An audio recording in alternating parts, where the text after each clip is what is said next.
Hello there, guys. Welcome back to Younes Talks Football. I hope all of you are well. What an unbelievable night of Champions League football, isn't it? Unbelievable. We have Arsenal that are holding the flag, and it seems like, and this is what I want to get into right now, are Arsenal favourites for the Champions League. Well, some people might stick Real Madrid in that bracket, and correctly so. Both teams making it through tonight. Arsenal making it through 2-0 winners against Bayer Leverkusen after the 1-1 draw, and you have to say they deserved that result at home tonight.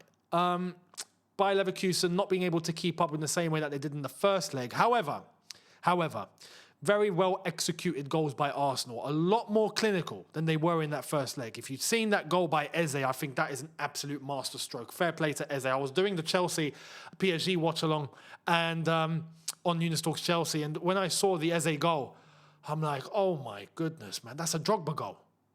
That is a legitimate Drogba goal. I remember Drogba scoring that goal against Everton, except Drogba was about from 35 yards out, a little bit further. But Eze, same technique, and he absolutely blitzed it. Fair play, fantastic goal to take Arsenal 1-0 up. And Declan Rice being very sneaky, but taking initiative. That's what's important with big teams in big moments in big games, is when they're able to take those initiatives and make it work. And Declan Rice done exactly that. Snatches the ball in a moment of press, gets into a position, sneaks it with power and pace into that bottom corner, and it's 2-0. Game, set and match. Thank you very much. Arsenal move forward into the quarterfinal of the Champions League.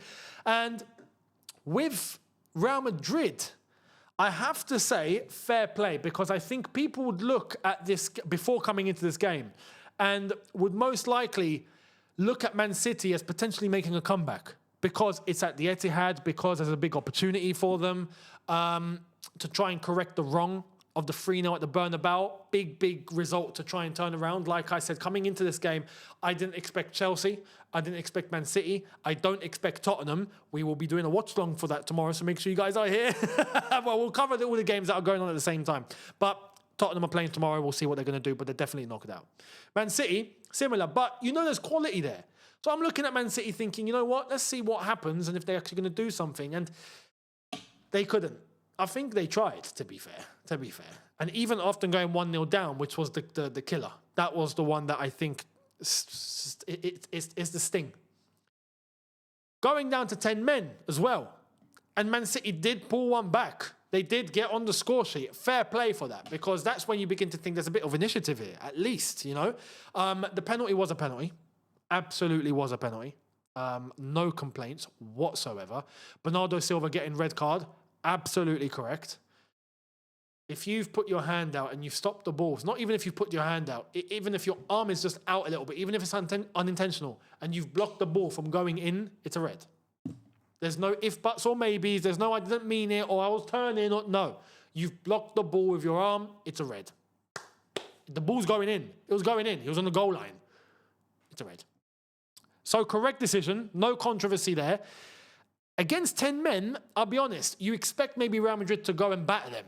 And it took them quite a little bit for Vinicius to step up and get the goal that he wanted to kill the tie properly, and then they get the 2-1 win.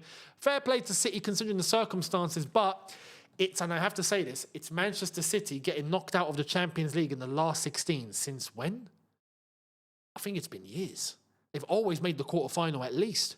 You know, semis, final, winning it. We've seen City do that recently. So at the end of the day, this is quite a substantially bad result for Manchester City in the scheme of things, getting knocked out of the Champions League in the last 16. Is that going to have repercussions? I believe yes. I think Pep will be moving on in the summer. And I think his face at the end kind of spoke volumes. I think that's a man that knows that's his last Champions League game with Manchester City. And I think for him that will be emotional because he's been there for so long. He's been so successful. This is his worst finish, without question. He's never been knocked out the group stage with Man City. Last 16 is as bad as it gets. Albeit a Real Madrid team that were, over 2 legs, quality. So fair play to Real Madrid. I think Real Madrid are also going to be seen as favourites in this competition now, maybe alongside Arsenal in this. And to wrap it up, we saw the Chelsea-PSG game. I've given my match review over on Younes Talks Chelsea. But if I'm going to glance upon it here, let me just be completely honest. And I want to get you guys' thoughts because there's a lot of non-Chelsea fans that are here. So please let me know what you think down below. But let me gloss upon Chelsea just a little bit to get your perspective. Chelsea have been destroyed in every single way, shape and form. And tonight is not just proving it, it's just another example in the chain of examples that we've basically had enough of. But the one thing that is now destroying this football club, that has been destroying this football club from the moment they walked in, is the ownership.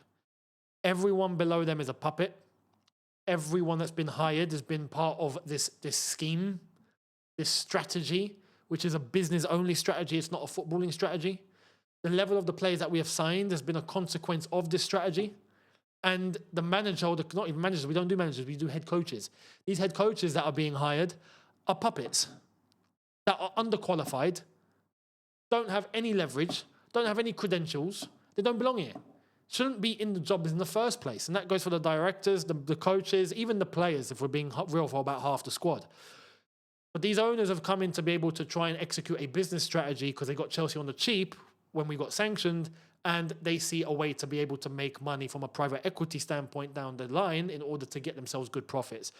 Now, that doesn't coincide with operating a football club. And I think we're seeing the results of that. Let me know down below what you think is the issue at Chelsea from a non-Chelsea perspective. There's other fans here that are watching. Let me know from the outside, how do you see it? I'd love to know and get your perspective on all of that. But Chelsea were absolutely battered tonight. I was watching that game and done the watch long, and it turned into an absolute training session. From the 5th minute, what's crazy is, and I came into this knowing we were going to get knocked out. I didn't expect a result at all. I did expect Chelsea to score. That's the only bit of leverage I gave. And even then I was wrong. I didn't expect anything. But after 5 minutes, we go 1-0 down. Now it's 6-2 on aggregate. We're stuffed. It's game over. After 5 minutes, it was game over. And then just example after example after example. PSG, fair play. The one thing I will say about PSG, I didn't expect them to continue to show energy. I thought they would conserve themselves. They've won the tie, you know. They were pressing. They were moving the ball quick. They were there for each other. Some of the patterns, they were having fun. At times where it didn't work, they would go and clap and laugh with each other and get back into position. I'm just like, you lot are taking the mick. Like, you lot are absolutely taking the mick. PSG showed up for a glorified training session today and made themselves look like prime Brazil. Unbelievable. So what I want to say and give credit to PSG for is the will to keep going when they don't have to. You didn't have to. You could just conserve the energy. But no, they realized that the best way to stop Chelsea is to take the initiative, take the ball, move it about like we can, because they can't keep up. They ain't got the quality for it. That's exactly what they did. From the first to the last minute, it was a PSG masterclass. And respect. Chelsea, on the other hand, like I've already mentioned, I've been saying, and I want to get you guys' thoughts, Chelsea have been branding a lot of their merchandise and all of that. Blue Co have been merchandising a lot of things and changing a lot of fabric from within and labeling it, branding it as CFC LDN, right? This isn't Chelsea that we're watching. This is CFC LDN. So I want to get perspective from all of you non-Chelsea fans that are on the outside. How do you see us? When you're looking at us, how do you see us? I'd love to know. Let me know down in the comments. If we're moving forward, the ties that have been determined is in the quarterfinals right now. Sporting will be playing Arsenal. Now, Sporting beat Bodo Glimt 4-0, and this made me, this hurt. That actually hurt a little bit, I'll be honest, yeah? Because Bodo Glimt have gone on an absolute run in this Champions League. Phenomenal games that we've seen Bodo Glimt overall. Throughout the entire competition, we've seen them win games that you just wouldn't expect. And in the first leg, they beat Sporting 3-0.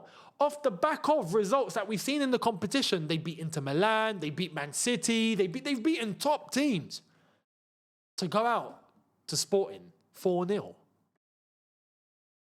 When I saw that, it hurt. I'm like, oh man, this was the one underdog that was meant to go as far as they could, but it was the last 16. In the end of the day, it's not that much of a shock. But I want to give credit to Bodo Glimt for the competition they've had. No one expected it. I think they've been class, except for today. Sporting Lisbon picked them apart beautifully. And it's Sporting Lisbon that play Arsenal. Now, this is why I say Arsenal can be seen as favourites, because Real Madrid are going to have harder games. Real Madrid are going to have, if I'm looking at the Champions League and the bracket of how this is going to look like, in the quarterfinal, it's going to be... No, it's not going to be PSG or Chelsea. PSG, Chelsea will play Galatasaray or Liverpool. Okay, so Real Madrid will play Bayern Munich. There we are. Bayern Munich are through. They're playing tomorrow. They're going to be through. So it's going to be tougher. So this is why I look overall and I see Arsenal, Sporting. They got a great route to the semi-final. They can be seen as a serious, serious contender. All bar that maybe Barcelona will be the ones to meet them there, if I'm guessing. But Real Madrid, I think, are up there. Also, Bayern Munich, I think whoever wins that tie will be seen as favourite, and then you're looking at Arsenal. I don't see any other team. Barcelona as well. I think Barcelona are beatable. Newcastle have already proven that. We'll see what they're going to do tomorrow. On the watch along, we will be here, so make sure you guys are here for that. Much appreciated. We'll be covering the games going on tomorrow, and we'll see what happens. But I don't see Barca being able to compete with Arsenal or with Real Madrid right now on a European level. I don't. So let me know what you think down below. But a fantastic night of Champions League football overall. More tomorrow. Watch along is going to be here, so make sure you guys are here for that, and we'll go through the motions together. Subscribe, notification bell on, and I'll catch you then. Have a good one, people. See you tomorrow. Take care, and peace.